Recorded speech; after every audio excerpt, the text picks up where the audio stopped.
Hello and welcome. I'm Beth Slepian, President and CEO of Concord Regional VNA. Thank you for joining us today for the Hospice Lights of Life Community Memorial Service. In these challenging times, I'm grateful that we can come together as a community to honor those who have gone before us. Welcome, family, friends, and staff. As many of you experienced, hospice provides compassionate care and support for people and those who care for them during the last phases of life. We want our patients to live fully and comfortably during this difficult time in their lives. We want to support you as caregivers and family and friends. We're grateful to be part of their and your journey. Today, we pay tribute to the lives of those who are so special to us. Thank you again for being with us. I wish you a peaceful holiday season. I'd like to introduce Susan Garofalo from our spiritual care team. She will read a poem written by Mary Oliver. One day you finally knew what you had to do, and began. Though the voices around you kept shouting their bad advice, though the whole house began to tremble, and you felt the old tug at your ankles. Mend my life, each voice cried. But you didn't stop.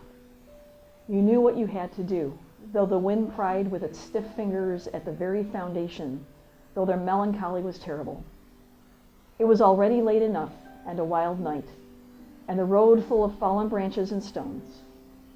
But little by little, as you left their voice behind, the stars began to burn through the sheets of clouds, and there was a new voice which you slowly recognized as your own that kept you company as you strode deeper and deeper into the world, determined to do the only thing you could do, determined to save the only life you could save.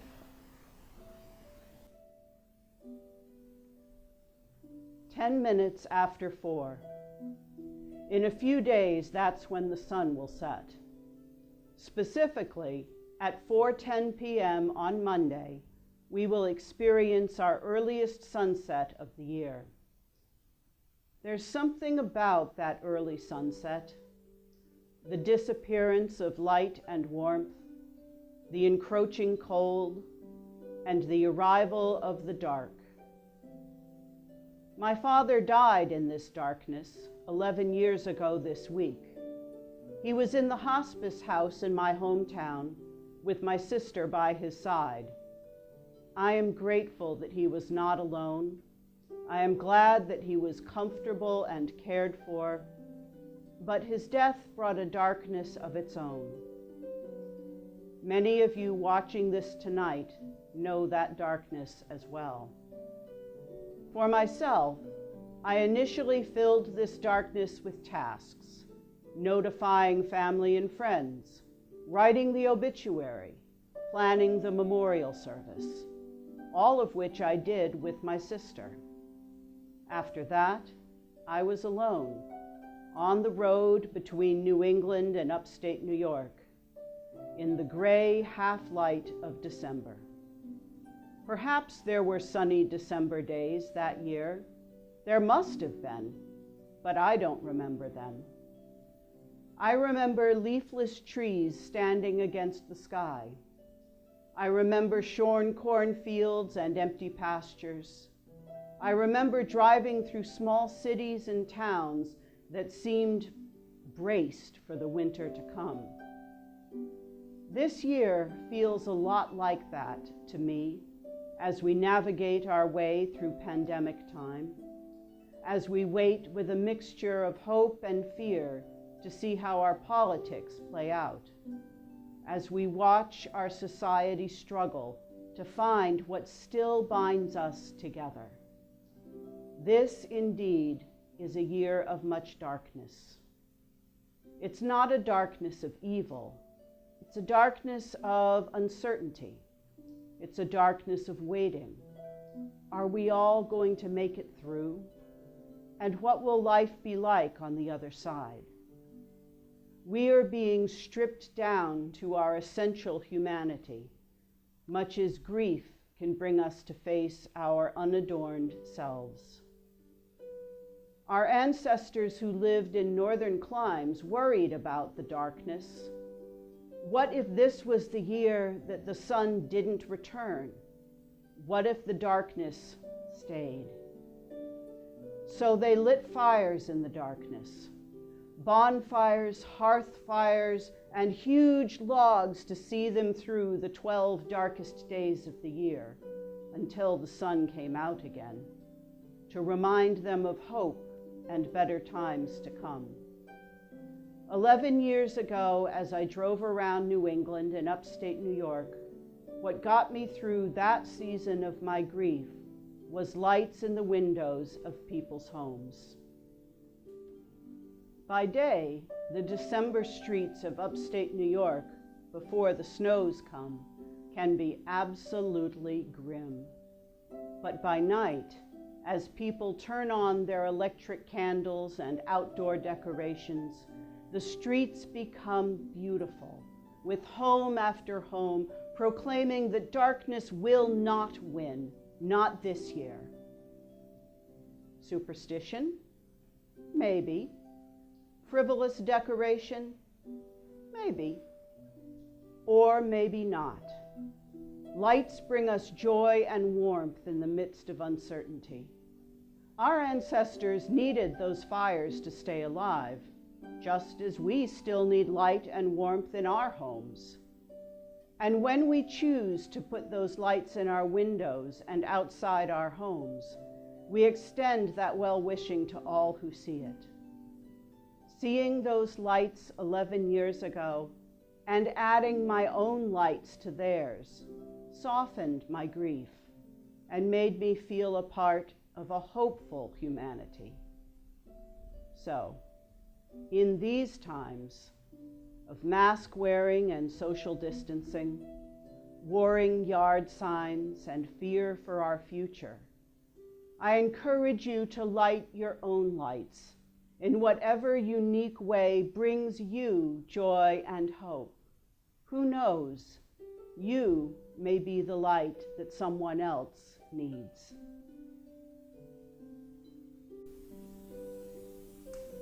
We light this candle to remember all of our hospice patients who've died while entrusting their care to us.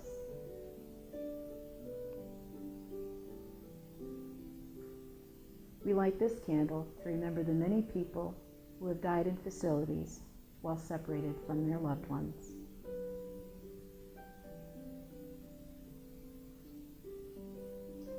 We light this candle to remember all who have died from COVID-19, those in our community, our country, and across our world.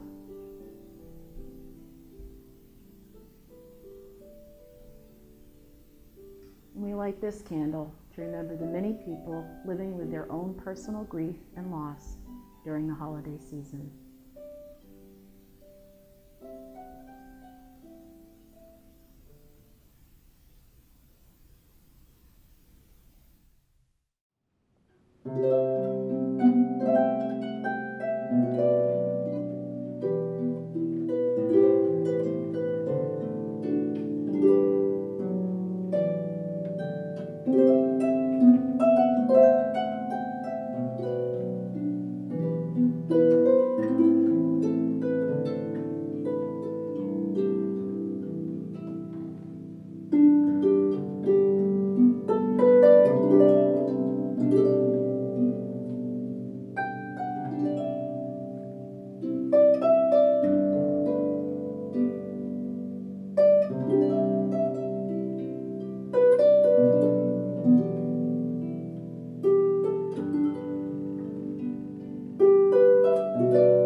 Rituals, particularly those around grief and loss, provide us a sense of order, meaning, and purpose. They can be particularly meaningful during the holiday season, when you may acutely notice the warmth and joy felt by others, while you may be mourning the loss of someone you love. Rituals also allow us to press pause on the hectic demands of our everyday lives and remember. I hope that this brief but meaningful ritual of remembrance has brought each of you a few moments of peace and comfort.